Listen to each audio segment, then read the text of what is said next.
Chapter Select is a series all about video game narratives. As such, it is full of spoilers, and this video will be discussing the entire storyline of Final Fantasy VII Remake, including its ending, as well as quite a bit of the original game story too. You have been warned.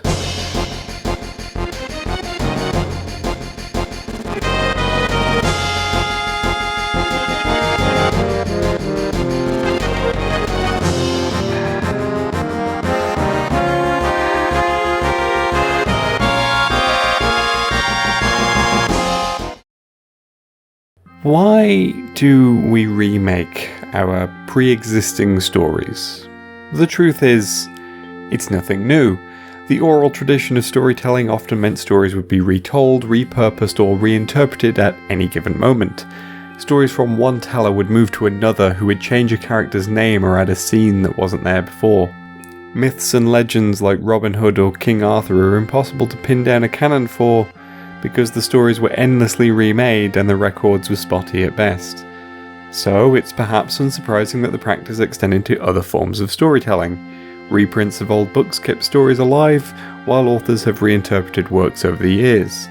Adaptations of stories into film saw embellishments or adjustments to fit the medium. And then film remakes happened, with the shift from silent movies to talkies and then the advent of colour film. Films from the older eras were often brought forward to match the new technologies. Sometimes a director was unhappy with a work and wanted to build on it, creating new versions of films. And naturally, games started following suit. And as a medium even more driven by tech and even more rapidly advancing than film, games have seen remakes across generations constantly. Even as far back as the mid-90s, when the original Super Mario Bros. Trilogy was rebuilt for the SNES, and then both versions subsequently repackaged for pretty much every Nintendo system ever since. Visions hampered by technical limitations can be realised, difficulties adjusted to make them fairer as the need to convince players to pump coins into a slot get diminished. Final Fantasy VII is one of the best examples of a game that cried out for a remake. Released for the original PlayStation in 1997, it came out of the gate already showing signs of being hampered by tech, as Squaresoft moved the Final Fantasy series from Nintendo to the new Sony system, all because they wanted to take advantage of the CD-ROM tech that Nintendo was ignoring. For the time, Final Fantasy VII was an impressive piece of work. Making full use of pre-rendered full-motion video and the high-tech sound chip of the new system, the game pushed the boundaries of what a game could be. It released in a time of intense experimentation for the industry, when everyone was figuring out how to make use of the fancy new third dimension that they now had access to, and the extra processing power meant that games could be bigger, bolder, and better at telling stories. Of course, looking back at Final Fantasy VII from the year 2021, it's obvious that the game had a vision that far surpassed what the PlayStation was capable of. Enemies are weird and incomprehensible masses of polygons. Cloud and friends look like Playmobil figures with Popeye proportions, and the storytelling is often rushed and, for the West, poorly translated. Truly, this translation are sick. So it's no wonder that Squaresoft decided to revisit the game in 2005 when a fancy new tech demo remaking the game's opening showed up at E3. And it was meant to be just a tech demo showing off their new engine, nothing more. And yet it sparked something in people. If any game deserved a full remake that allowed it to fulfill its original vision on more advanced hardware, it was Final Fantasy VII, and we want that remake now. 10 years later, Squaresoft, now Square Enix, finally decided to remake the game for real. And exactly 1 year ago, that remake saw the light of day. And today on Chapter Select we'll be looking at the two side by side and seeing how the original story got fleshed out, and how Square Enix also took the opportunity to remake the idea of a remake. Let's get down to business, shall we? Final Fantasy VII Remake does a lot to improve on what came before. It's most obvious in Midgar itself, the sprawling megacity that serves as the initial setting for the original, but is the exclusive setting for the remake. In the last episode I talked about how much a game's environment can tell its story, and nowhere is that more obvious than in Final Fantasy VII. Here we've got a wireframe model of the great city of Midgar, complete with massive steel plates suspended 300 meters above ground level, atop which stands a shining beacon of civilization. The whole system is sustained by the Mako reactors, which feed the insatiable appetites of the public. In the original game, we are constantly informed of the vastness of Midgar, of its choking urban sprawl and huge communities of people oppressed under a giant metal pizza. And then you played the game and Midgar was represented by a handful of tiny single-screen areas that felt cramped and unimpressive. Fine for the time, but now it barely looks like there's much of a city at all. This is the first thing that the remake fixes. We don't really get to see the entirety of Midgar, but what we do see is significantly more expansive and oppressive, with teases of a vast space we never get to see. At any given point in the slums, you can look upwards and see the plate hanging ominously miles above you. When moving through the rafters, we can look down at the slums and see them sprawling a vast distance. Climbing up to the Shinra HQ towards the end of the game takes ages and really hammers home just how big the space is. And with bigger spaces comes more people, more stories, and more opportunities for world building. Both Sector 7 and Sector 5 slums feel more vibrant than they did originally, with the sparse shacks of the original replaced by villages of people going about their business. Sector 5 barely seemed like a ward of a city in the original, but in the remake it has an orphanage, a hideout for children, shops, bars, and winding streets as everyone builds on top of themselves. Sector 7 gains an apartment block for Cloud and Tifa to live in, a bunch of new shops and key locations, while boards for bounties indicate a society fighting for themselves, abandoned by those in charge. You don't look out for yourself, no one else will. And then there's Wall Market, which originally felt like a collection of mismatched shacks, and now feels like it could be a district in any given Yakuza game. Which is apt because Yakuza's Kamurocho is supposed to be the red light district, riddled with organised crime, while Wall Market is full of sexy bars, gambling dens, and a mansion owned by a mafia boss. We even get a proper explanation of why it's called Wall Market. Well, it took a lot of people to build Midgar, and they all needed to blow off steam. So some traders built an entertainment district. Inns, shops, bars, the works. Folks started pouring in from all over. Business was booming, money was flowing, which attracted the attention of some guys who didn't much care for the law. And now there isn't any. Right. But instead of trying to solve the problem, the government decided to just wall it in. And that's how Wall Market began. We also get to see more of the world above the slums. Instead of 2 screens hinting at a vast city space in the original, the remake gives us 2 entire chapters set on top of the plate. One of these allows us to see the real effects of Avalanche's actions, adding weight to what we've done, while the other shows us a peaceful neighbourhood, so we can see how the more well-off citizens live in stark contrast to the slums. All of this is much better at grounding us in the world, and with more of a world to play in, there are more opportunities to expand character stories. Well, if it isn't Cloud Strife. Was wondering when you'd show up. For instance, our fellow Avalanche members, Biggs, Wedge, and Jesse. In the original game, these 3 were side characters with little of note about them. They were just the other ones and contributed little to the story. The most interactions you had with them were mission related, or Cloud optionally freeing Jesse's foot inside the first reactor. This had the effect of making their deaths during the collapse of the plate feel flat, like they were disposable characters just created to be killed off. Their deaths didn't really feel particularly impactful or meaningful, just a footnote in the wider story. In the remake, we get to go to Jessie's childhood home and get a sense of her family life. We have a lot more interaction with Biggs and Wedge and learn more about them as people. Wedge in particular comes across as a much more sympathetic character now, even as he's still played as the comic relief. We become much closer to these 3, so when the sequence at the pillar happens and we witness the deaths of Biggs and Jessie, there's significantly more impact. These are our friends, and this is what Shinra has done to them.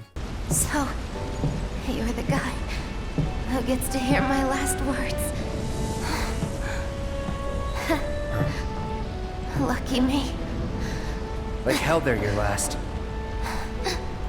It's okay, Cloud. It's okay. In a way, it helps make their deaths feel much closer to Aerith's death in the original game. While the Avalanche trio felt almost disposable in the original, Aerith's death hit hard back in 1997 because we spent much of an entire disc learning about her, interacting with her, potentially going on a date with her, and building her up as our essential party healer, only for that to be ripped away from us by the main villain, and now we have a pretty good reason to hate him. There's a lot of this in Final Fantasy VII Remake, where simple plot points in the original are expanded on in meaningful ways.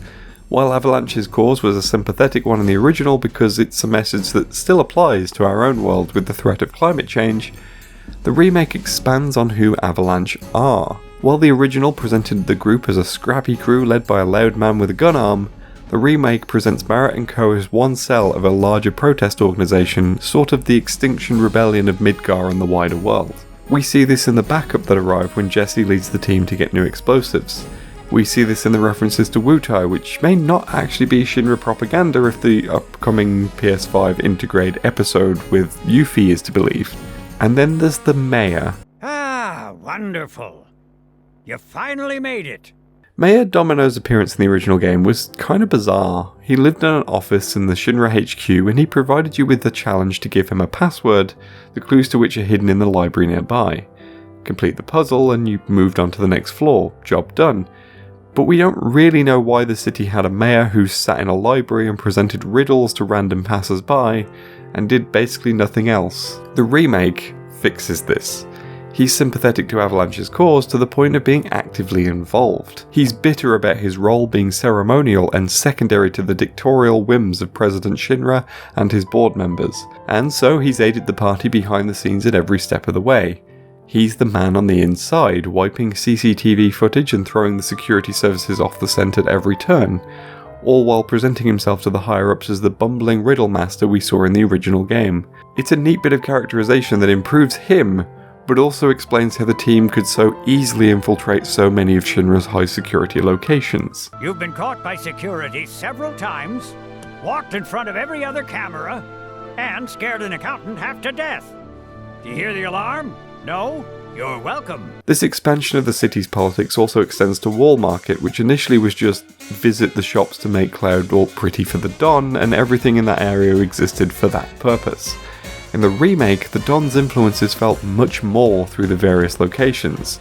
The addition of his subordinates, Chocobo Sam, Madame M, and Andrea Rodea, give us names and faces to the various businesses of the district, while the various quests in the area make the place feel much more alive and independent from Cloud's dress quest. In fact, the dress quest was largely downplayed, until you go and see the last member of the Don's trio, and it's here in the Honeybee Inn that we see a shift in attitudes from 1997 to 2020. In the original, the Honeybee Inn was a slightly disturbing place which we knew was a brothel from all the context clues, but what we saw inside there didn't quite match what we'd expect. And then the point of going here was to have Cloud molested by a massive gay man in a Speedo so we could gain some underwear, which in 1997 wasn't seen as offensively homophobic in the way that it could easily be read now. That whole side of the Honeybee Inn has been stripped out, making it much more of a cabaret club now, heightening that Yakuza comparison even more if you give Andrea an eye patch. And it's here that Cloud is encouraged on stage for a dance-off and a fabulous makeover. And the shift in attitude is most notable here as well. In the original, there was an attitude of, oh, you're one of those weirdos, ugh. But in the remake, this is the attitude. True beauty is an expression of the heart, a thing without shame, to which notions of gender don't apply. Don't ever be afraid of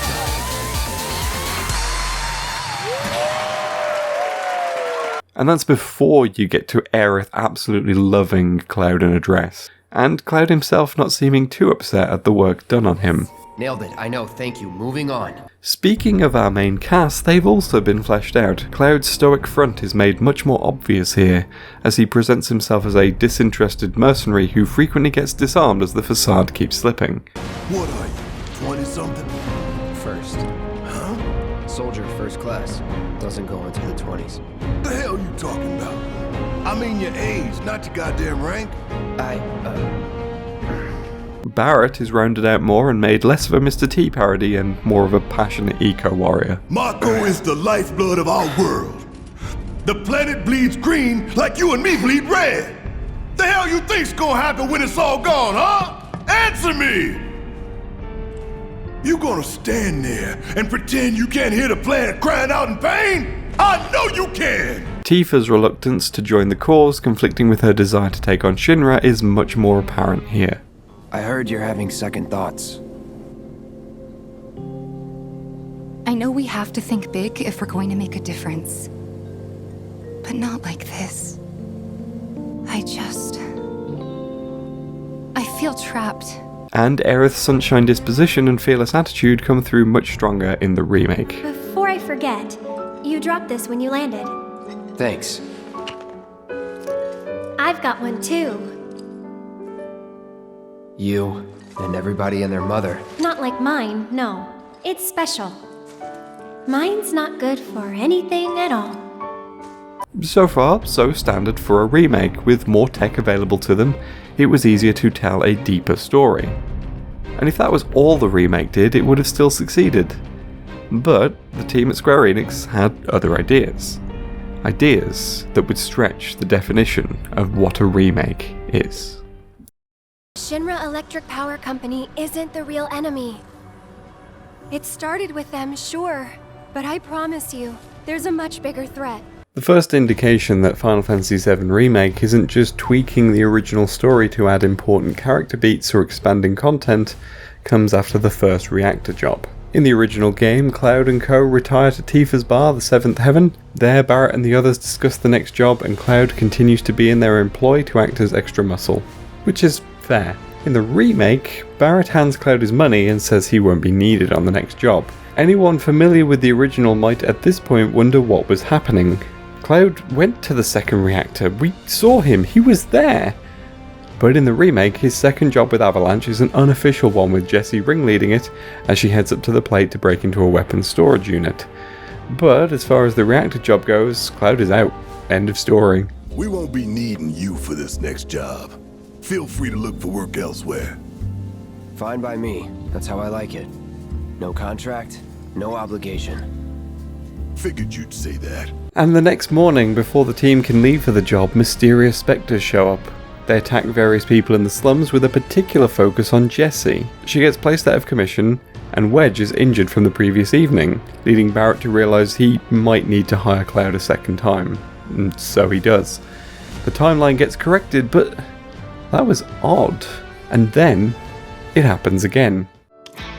I'll see myself in. Thanks. When Cloud crash lands in the church and meets Aerith, Shinra guards and Reno of the Special Forces unit the Turks show up. A battle ensues where Cloud fights Reno to protect Aerith and almost deals a killing blow. However, before he can land it, the Spectres show up again, and throw both Cloud and Aerith into the back room, where they escape through the roof, hop across the houses and make their journey back to Aerith's home, which is how the original events play out. Because Cloud never fought Reno originally, meaning that he would never have landed a killing blow, and because that would have changed the events of the game drastically, those Ghosts of Christmas Yet to Come corrected the timeline. It's like they're guiding us. Stay close. They show up more and more as the game progresses, anytime the story deviates remotely from what happened in the original. Every event must play out like it originally did, or else these things show up and correct the inconsistencies. You realise that something screwy is going down with this remake. The characters are bound by what happened in 1997, whether they like it or not. Whispers. Perhaps best described as arbiters of fate. They are drawn to those who attempt to alter destiny's course and ensure they do not. Like capital D? Destiny? The flow of the great river that is the planet, from inception to oblivion. And you're saying that that flow is somehow fixed? Yes, for it is the will of the planet itself. This comes to a head right at the end of the game, which is merely chapter 1 of disc 1 in the original. Sephiroth shows up and kills Barrett. The ghosts show up and revive him because Barrett never died here. Only one party member fails to survive the events of the game, and it isn't Barrett. And after a hectic motorbike chase, instead of climbing down and venturing towards the village of Calm, Sephiroth appears, slashes his way through a cloud of ghosts, and Aerith reveals that he must be stopped. But in doing so, they change fate, and themselves in a way that grants them Boundless, terrifying freedom. At the end of the game, following a fight against Sephiroth that didn't make an appearance in the original story, we no longer know what path we're on. We no longer know where the story will go. The Avalanche team members, whose lives were originally sacrificed on the Sector 7 pillar, are now alive again. Zack Fair, a character we originally didn't learn about until much later, shows up for some reason, and the characters prepare to head off into an unknown fate. It raises questions about the follow-up games and how much they will adhere to the original story, with the most pertinent question being, will Aerith survive this time? It's a bizarre shift from the original, one that raises so many questions and leaves us wondering why Square Enix felt the need to do this, to change the story so drastically and almost stubbornly refuse to make a straight remake. Because this ending shows that the remake of the title may not mean Square Enix making their 1997 classic with better visuals and combat and a refined storyline, but instead may refer to Sephiroth, planning to remake the world as it is known to us. But what does that mean? There are two theories I have for this. The first of these is playing off the original idea of how stories were remade in the past. The oral tradition I mentioned at the start of the video, where the same stories would be adapted, modified and changed dependent on culture, or misremembering details, or deliberate changes to make the story more shocking. The remake is merely a retelling of the myth of Final Fantasy VII. Some details have been changed, and the Spectres represent the purists who insist that's not how the story went. It's a curious reading of what's happening here, and it's not really one that I personally put a lot of stock in. The second, and more substantial of my theories, is that this shift in story is Square Enix making a meta-commentary on why they had to make a remake in the first place. After the 2005 tech demo, fans were clamouring constantly for a remake. No matter what else was happening with the Final Fantasy franchise, all the internet demanded was Final Fantasy VII Remake, please! And with this background, it's easy to see that maybe there's an element of that to these new story elements. The Spectres are the audience that wants to return to Midgar and relive the events with 2020 tech, events that must broadly follow the same path as the story told in 1997. There can be minor changes, but the wider story must not deviate, something that the characters make a conscious decision to defy at the end. Every time I felt myself thinking, wait, this isn't right, the Spectres would show up to correct it for me, making me think, wait, that's not right either. If all this sounds a bit far-fetched, look at what Aerith says before the Sephiroth fight. All these moments and memories, precious and fleeting, they're like rain rolling off his back. The implication here is that the Spectres represent the memories of the planet. But if the story is currently playing out, no one has memories of these events yet. But we, the audience, absolutely do have memories. Our memories of playing the original game in 1997 and wanting to relive them again now. Sephiroth isn't just cutting down the voices of the planet, he's cutting down our memories of what came before. All born are bound to her. Should this world be unmade, so too shall her children. Sephiroth is aware that he's in a story. He's aware that this is a story that played out before, a story in which he failed, which may explain his determination to change the events of that story. Which is why Aerith calls him the planet's biggest threat. He's rewriting his story into one where he wins, and the party must also change their story to defeat him, to defy the voices of fate, or the audience, against their insistence of what must happen. They must remake the events of Final Fantasy VII in the same way that he is, and so we witness the Final Fantasy VII Remake. I absolutely love this twist on the original formula. In an era riddled with remasters, remakes, ports and reworkings, to have one of the biggest JRPGs on the planet show up as a remake and say, that word remake doesn't mean what you think it means here. It's bold and shocking. And now, only one part of the way through the story, future installments have the freedom to change it up, to skip elements or to add new things, to have characters survive or die unexpectedly, to change the course of the story that we thought we knew. The writers can revisit the world at the audience's request, but they are no longer bound to simply rework the story that came before. And I find that incredibly exciting. Perhaps it's because I'm someone who has also received a bunch of requests to this day to remake my past work despite a desire to create something new and different, but I do love the freedom that this affords to the writers of the story. Ultimately, for me, this raises a question. The gaming audience increasingly demands remasters and remakes, and companies are obliging by putting them front and centre alongside newer titles. But why must we endlessly regurgitate the same stories? Why must we focus our attention on the same tales that have already been told? Why can't we embrace something new and exciting instead? And Square Enix seem to have answered that question by providing an old story up front and sneaking in a new one to surprise us. And certainly some of the gnashing of teeth I've seen in response to this direction shows that there were a lot of people who just wanted to retreat into a prettier version of the past. But it doesn't have to be the only way. Whether or not the new direction will be good remains to be seen, but it's certainly a lot more exciting to me than a multi-game series that simply recounts the same events that I played back in the 90s. And whether you like it or not, there ain't no getting off this train that we're on.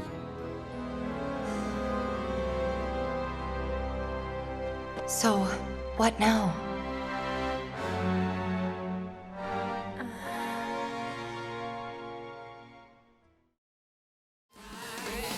Thank you for watching, and I hope you enjoyed this look at the Final Fantasy VII Remake and its unique narrative choices.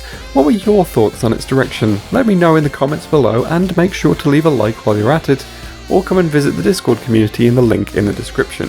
If you want to see more in this Chapter Select narrative analysis series, make sure you're subscribed, and if you wish to support the series, I also have a Patreon, and the names of my current supporters can be seen in the credits, which will roll now.